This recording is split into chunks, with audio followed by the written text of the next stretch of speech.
In the next 20 years, trillions in retirement promises will collapse. Not because governments cancel payments, but because the math has failed. For 2,000 years, rulers promised safety in old age. Serve now and your future would be taken care of. Rome paid silver. Spain promised lifetime income. Britain guaranteed interest forever. The Soviet Union promised retirement as a right. These promises looked different, yet worked exactly the same way. None were savings.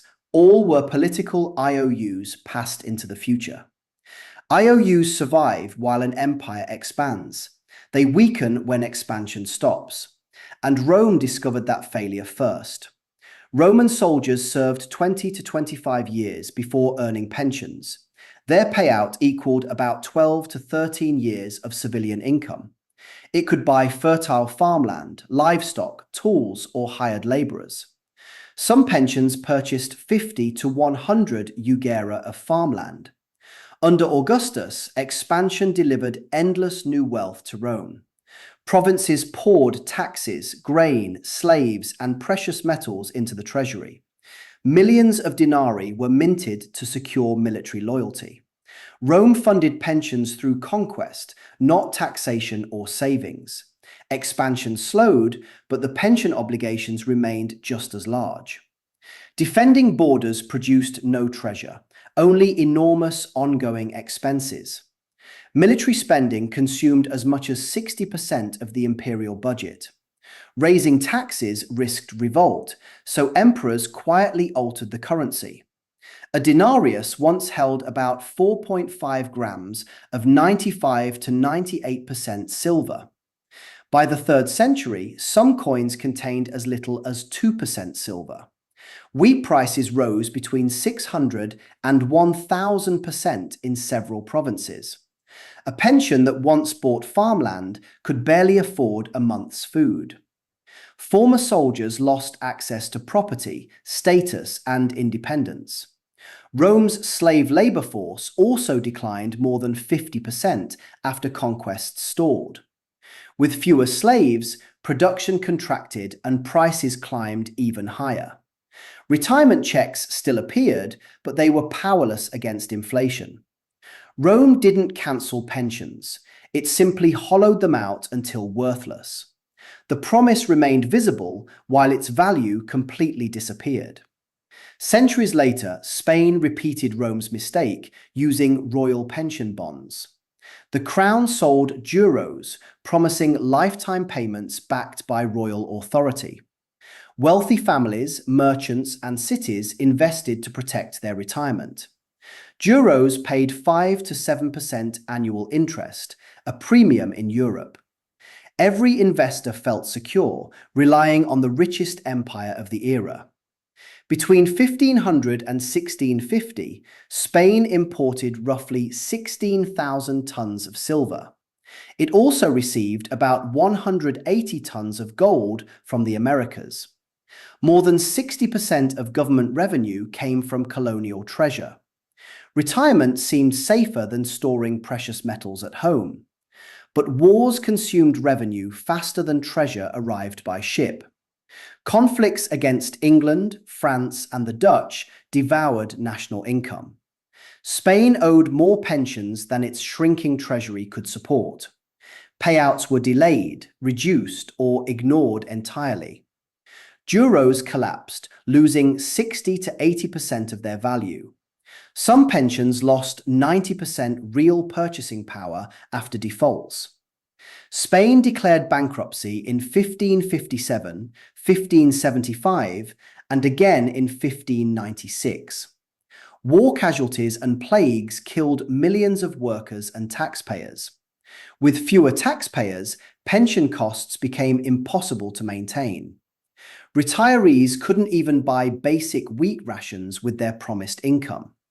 Retirement wasn't wealth, it was a loan to a government running out of workers. The IOU survived on paper long after value disappeared in reality. Britain discovered a quieter way to destroy retirement benefits without defaulting. It issued government bonds called consols, paying interest forever. Consols funded pensions for civil servants, soldiers, and ordinary workers. People trusted Britain's financial strength more than physical currency. In 1913, Britain controlled about 25% of the world's population. It produced more than 20% of global economic output. Retirees believed interest payments guaranteed lifelong security. But two world wars changed the economics behind that promise. Britain's national debt soared from 25% to over 200% of GDP. Inflation rose roughly 300% between 1914 and 1950. Console payments stayed mostly fixed and lost real value every year. Pension purchasing power fell more than 65% during those decades. A payment that once bought a week of coal and bread became barely enough for 2 days.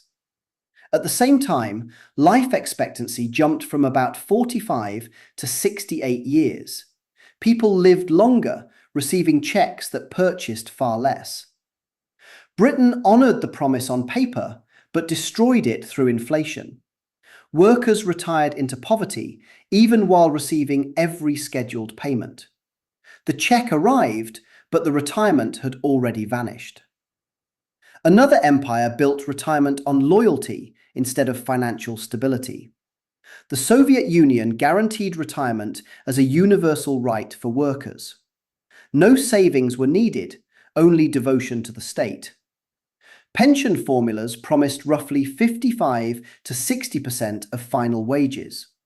But wages themselves were distorted by shortages and artificial prices. The promise relied entirely on government institutions surviving forever. By the 1970s and 1980s, the USSR was a global superpower. It employed more than 80% of workers through state-controlled enterprises. People trusted collective power, not personal financial reserves. Yet production collapsed, shortages spread, and currency value eroded rapidly. When the ruble collapsed in 1991, inflation exceeded 2,000%.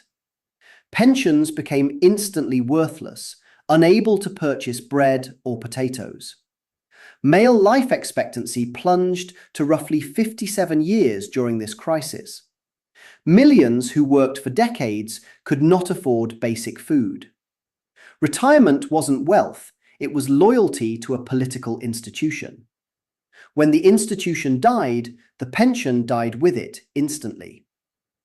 Today, modern nations repeat every version of this historic pattern. Pensions are not savings accounts. They depend on current workers today. Workers fund retirees just as they did in ancient Rome. The system only works when younger generations outnumber older ones. After World War II, populations surged and retirement looked secure. In 1960s America, nearly 5 workers supported each retiree. Japan and Europe enjoyed similar demographic advantages at the time. Now the ratio is collapsing across the developed world.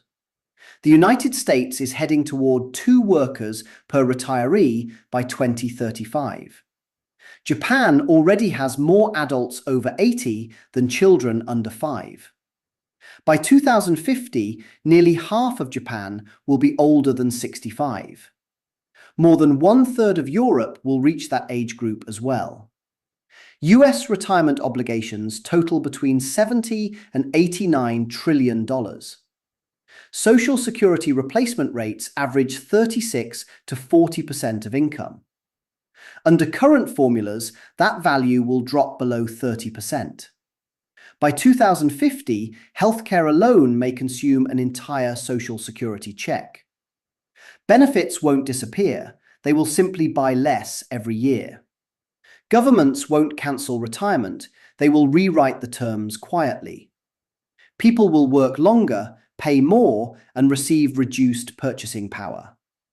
Inflation will finish whatever reductions governments avoid publicly. The promise will remain visible while its value fades steadily. Retirement was never stored wealth. It has always been a political IOU.